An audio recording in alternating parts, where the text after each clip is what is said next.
வணக்கம் நண்பர்களே, சிவிலின் சிந்தனை களத்திற்கு மகிழ்வோடு வரவேற்கின்றேன். வாழ்க மகிழ்வுடன்.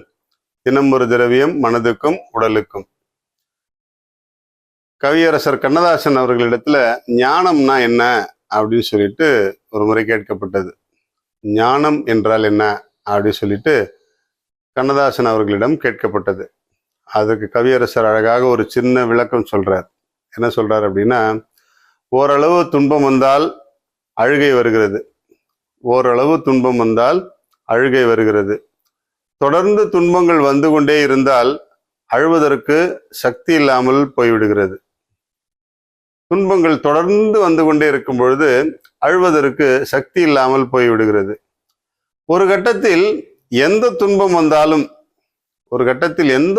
வந்தாலும் சிரிப்பது பழக்கமாகி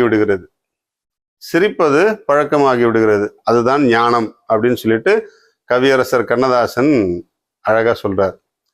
எந்த துன்பம் வந்தாலும் ஒரு கட்டத்தில் சிரிப்பதை பழக்கமாகி விடுகிறது. அதுவே ஞானம் வந்து விட்டது என்பதற்கு அடையாளம் அப்படின்னு சொல்றார்.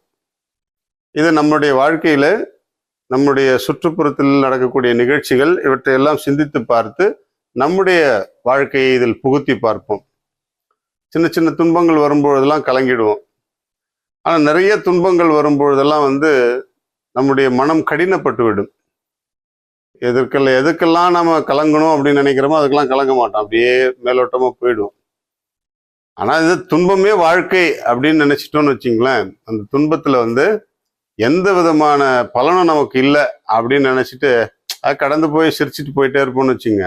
அதுதான் ஞானம் அப்படின்னு சொல்லி கவியரசர் கண்ணதாசன் சொல்லுகிறார். உண்மைதான். ஞானம் என்பது நம்மிடம் இருக்கக்கூடிய ஒன்றுமில்லாமையையும் நம்மை தேடி வருகிற, நம்மை சூழ்ந்திருக்கிற பிரச்சனைகளிலும் ஒன்றுமில்லை என்பதையும் உணர்வதுதான் ஞானம். அதை உணர்ந்து கொண்டாலே அந்த பிரச்சனைகளை எளிதாக கடந்து போய்கொண்டே இருக்கலாம். நிறைய குடும்பங்களில் இதை மேலோட்டமாக பார்க்க முடிகிறது. குடிகார கணவன், காலையிலிருந்து இரவு வரை குடிக்கிற கணவன், அவருடைய வருவாய் முழுவதிலும் குடியை மட்டுமே செலவு பண்ணுகிற மனிதன், அந்த குடும்பத்திற்காக குறைவாக செலவு செய்கிற அந்த கணவன், ஆனாலும் அந்த கணவனையும் வைத்துக்கொண்டு அந்த பிள்ளைகளையும் பார்த்து கொண்டு ஒவ்வொரு தாயும் அந்த குடும்பத்தை நடத்தி முடிக்கும் பொழுது அங்கு இந்த ஞானத்தை காண முடிகிறது. ஏகப்பட்ட கடன் தொல்லைகளில் இருந்து மீள முடியாத நிலையில் இருக்கும் பொழுதும் திடமான ஒரு நம்பிக்கையோடு வாழ்க்கையை தொடர்ந்து கொண்டிருக்கிற நிறைய பேர் தற்கொலை முடிவுக்கெல்லாம் போறாங்க. ஆனா திடமான நம்பிக்கையோடு வாழ்க்கையை தொடர்ந்து கொண்டிருக்கிற ஒவ்வொரு தொழில் செய்வோரிடத்திலும் இந்த ஞானத்தை காண முடிகிறது. என்ன வந்துவிட போகிறது? துன்பங்கள் என்ன நம்மை தாழ்த்தி ஆழ்த்தி கொன்றுவிடவா போகிறது? நாம் தான் அந்த துன்பத்தை மேல் எழும்பி வருவதற்கு வழியாக எடுத்துக்கொள்ள வேண்டும் என்பதை உணர்த்துவதுதான் ஞானம். கண்ணதாசன் அவர்கள் அதுதான் அழகா சொல்றார். கொஞ்சம் துன்பம் வரும்போது கலங்கமா தான் இருக்கும். நிறைய துன்பம் வரும்போது அப்படியே அதுவே பழக்கமாயிடும்.